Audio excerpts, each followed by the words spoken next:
歡迎大家呀，隨便坐啦，當係一棟係茶餐廳就得噶啦。恭喜你哋成為新一批嘅熱線義工呀！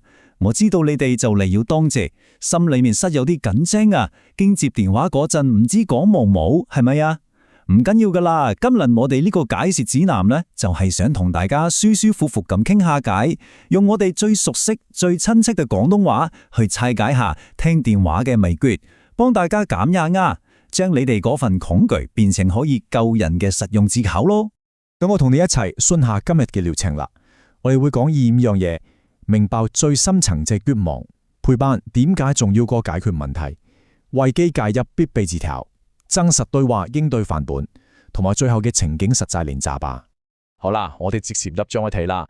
第一部分呢，就係要去明白最深層嘅絕望係咩一回事咯。當你喺熱線中心拎起個電話嗰一刻呢，你可能會感受到一種好沉重嘅感覺湧埋嚟噶。我哋聽得最多就係我睇唔到將來啊，我人生完咗啦。大家要記住喎，當一個人講得出你這句話呢，佢絕對唔係發少少脾氣或者一時冇開心咁簡單嘅啫。呢個係一個極度危險嘅求救信號，代表佢經歷緊好深層嘅生存危機啊。點解會去到咁嚴重呢？其實喺心理學上呢，呢個叫做心理挫敗啊，就好似一個人嘅靈魂被徹底擊沉咗咁，成個人癱瘓晒咯。當求助者處到自己嘅尊嚴被剝奪咗，佢大腦裏面就會出現過度概括化嘅錯覺噶嘛。即是咁講，佢會將一次嘅失敗無限放大到變成成個人生都徹底還原啦，完全否定自己生存嘅價值噶。51.9%呢個數字真係好得人驚噶。近年要調查發現呢，香港有超過一半嘅受訪中學生出現咗抑鬱症狀呀。你想諗下，喺香港咁高壓嘅讀書環境之下，好多後生仔就係承受緊呢種心理挫敗咯。所以話呢，我哋而家清緊嘅嘢絕對唔係紙上談兵，係真實實發生緊喺我哋身邊嘅事嚟噶。其實香港唔同歲嘅人究竟面對緊啲咩壓力呢？每個年紀都有佢哋專屬嘅絕望劇本噶。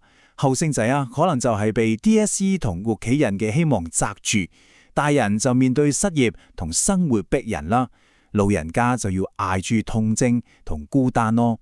當你聽起電話嗰陣，腦海裏面有呢個脈絡，就更加容易明白佢哋到底經歷緊啲咩痛苦啦，是唔是？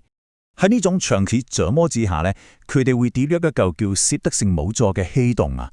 個大腦會佢勸佢嘅話，算啦，做咩都冇用噶啦。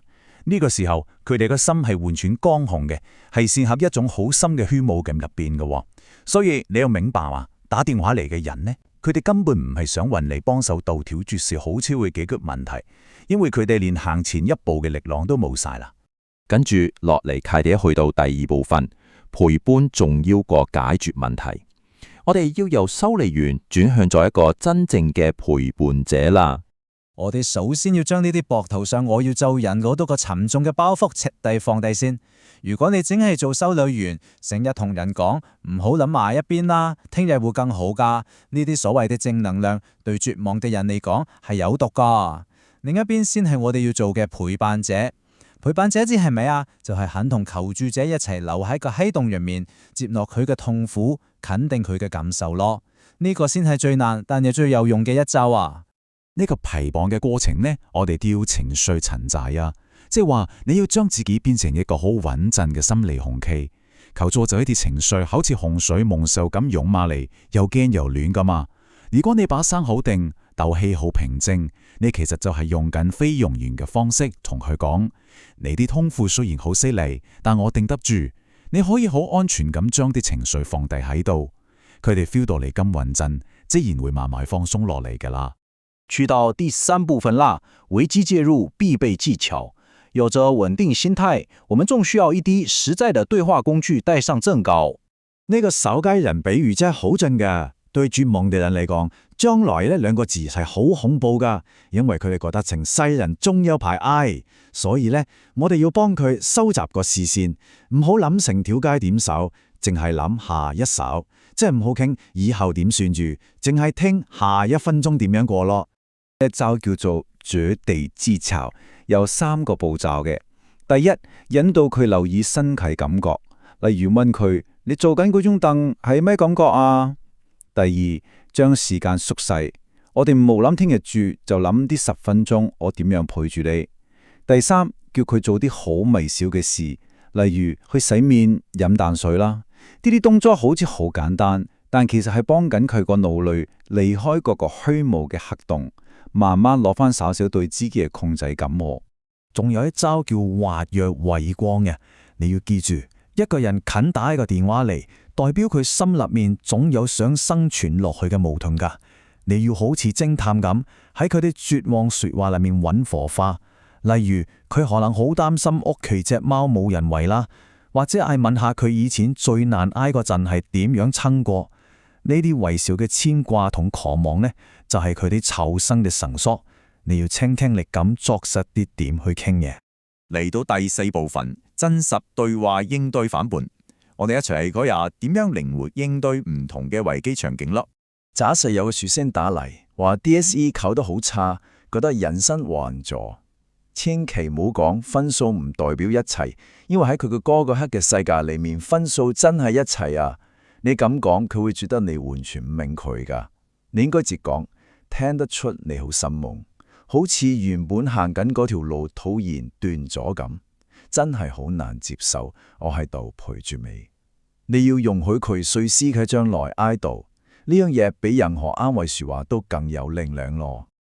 如果係一個長期病痛嘅老人家打嚟，覺得痛到睇唔到盡頭，講遲早有得醫有冇用啊？冇噶，假希望只會令你更眼瞓之嘛。你可以講呢種無止境嘅痛真係好攰，你覺得前面好似一條好黑嘅隧道咁，我未必感受到你身體嘅痛，但我想分擔你心裏面嗰種孤單。咁樣講，求助者先會覺得被明白、被接納噶嘛。最後第5部分啊，模擬情境實戰練習。我哋而家就嚟睇下點樣應對什麼同埋心理負債咯。呢個係好多新義工最驚嘅部分啊！你想諗下，對方講完句我想死，跟住就粒聲唔出精晒，呢個係咪大家嘅噩夢啊？好多人會好驚慌咁喺度係咁，喂喂喂！其實呢，對方唔出聲，好多時係求助者測試整你。我而家成個廢人咁出唔聲，你係咪都會嫌棄我收我先啊？面對對方唔出聲，我哋有套功夫嘅。首先你要講出陪伴，我知道你好絕望，唔想講嘢，唔緊要啊，我都喺度陪緊你。然後呢，你可以稍微放大少少自己平穩嘅呼吸聲，等佢感覺到電話另一邊有個活生生嘅人同佢一齊。跟住每個2-3分鐘，輕輕咁講句我同喺度撈，確保條感情線唔會斷。有時呢種無聲嘅陪伴，威力仲大過你講千言萬語噶。聽完一個好沉重嘅電話，對方嘅痛處好容易會傳染俾你，呢個叫做同理創傷啊。做義工好偉大，但你哋自己嘅心理健康都好重要噶嘛。如果你覺得個心好似閘住口大石咁唞唔到氣，千祈唔好視窗哦。等我哋講下點樣幫自己心靈叉電啊。記住做呢3步呀。第一，即刻揾獨道或者前輩傾偈，將好石頭講出嚟做心理卸載。第二，做深呼吸，想象將對方嘅重擔交翻俾對方，你淨係留低關心就夠啦。第三，最重要嘅係重新定義咩叫成功。你唔係救世主，你控制唔到佢嘅生死。你嘅成功看在於你喺佢最陰暗嘅時候，俾咗一段好高質素嘅陪伴。咁樣諗，你先至可以行得遠嚟噶。之後呢，送2句說話俾大家。你唔係命運嘅建築師，你係黑暗中嘅守望者。你哋唔需要識飛天遁地去改變人哋嘅命運，你哋只需要喺漆黑之中領住盞燈，陪住佢哋行一段路就夠。記住啊，當你覺得無力嘅時候，其實正正代表你感受到籌照者嗰種無力，呢個就係最深刻嘅同理心啦。多謝大家肯行出呢一步，準備好未啊？我哋一齊去接嗰個電話啦。